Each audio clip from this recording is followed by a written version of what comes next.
Today we're going to be talking about nomenclature of organic compounds in chemistry. I'm going to give you the distinct rules needed or followed when writing or naming an organic compound in chemistry. And we're going to then see how to name some compounds given their structural or molecular formula.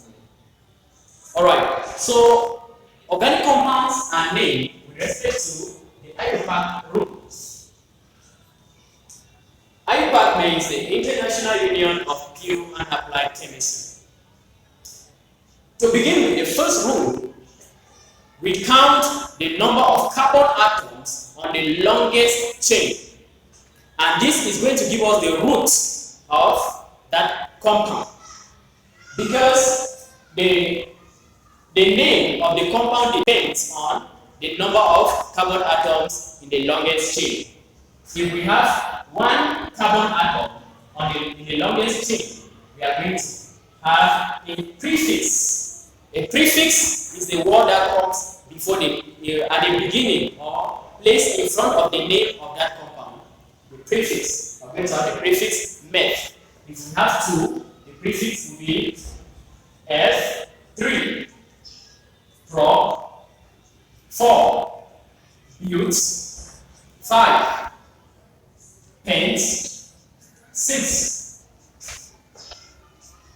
hex 7, hex 8, oct 9, noon and 10 day. So these are the roots of chemical compounds, organic compound, depending on the number of carbon atoms on the longest chain. The second rule, according to IUPAC, is to check the nature of the carbon-to-carbon bonds.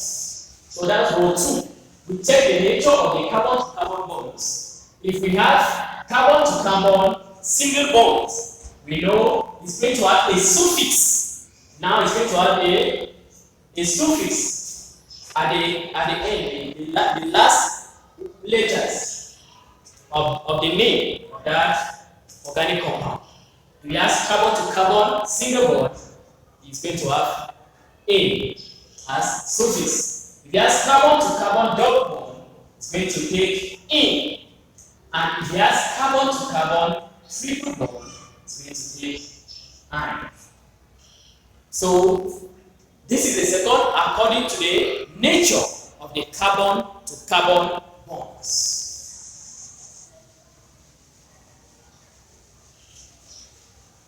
Alright, the third criteria is the constituent that is attached to the longest chain. The constituent, we could have something like an OH that is attached to the longest chain. And also, we may indicate the position of this constituent with numbers. We can hear 1, 2 dimethyl butane. So the position. So we can indicate the position with a number. And also we can have more than one constituent of the same type. And then we are going to use the prefix to indicate that they are more than one. You can use the prefix like di, tri, dimethyl propanol, triethyl, and so on. So we can equally use prefixes to indicate the number of the constituent.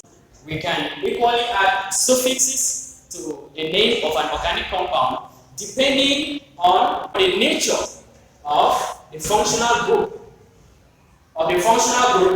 We can have the H represents alkanes. It represents alkanes, and therefore the suffix we are interested in the suffix. This is the name and this is the functional group. So when you see this functional group, the suffix you're going to take for the name of your organic compound is going to be in. As well, if you have alkene, then it will be in. If you have alkyne, it will be I. If you have OH, then you're going to OH is going to be for alcohols, alcohols, and the prefix is ol. Alright, we have NH2 for amine. Yes, it's for amines. The prefix amine. We have COOH, which is for carboxylic acid.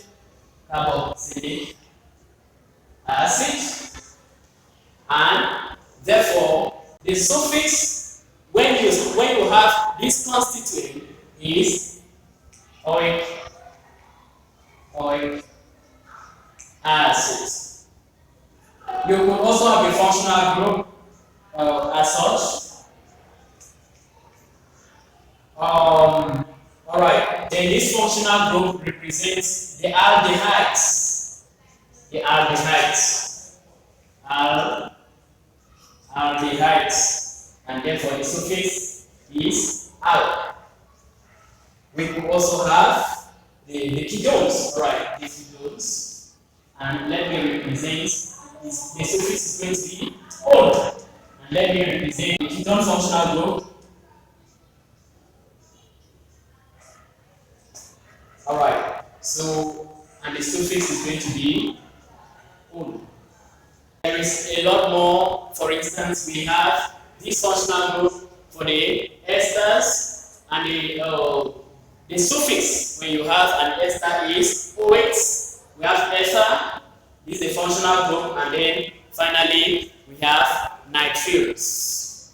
Alright, I will also like to underline the fact that naming organic compound, we always start counting the number of carbon atoms. We always start counting from the end that is closer to the functional group.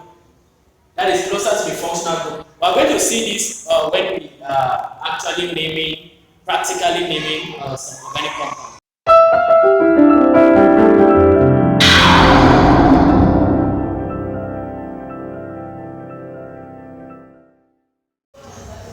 So we have the chloro that will attach to carbon atom number 1 and carbon atom number 3. And then we have a methyl that will attach to carbon atom number 3. So the name is going to be 1,3 dichloro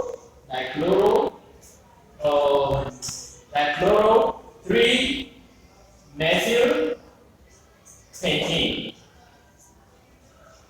Alright, so this is going to be the name of this organic. And when you are naming an organic compound, you separate numbers. In fact, you separate letters using hyphen, and you separate numbers using comma. 1, 3, you separate them using comma. Dichloro, you use hyphen.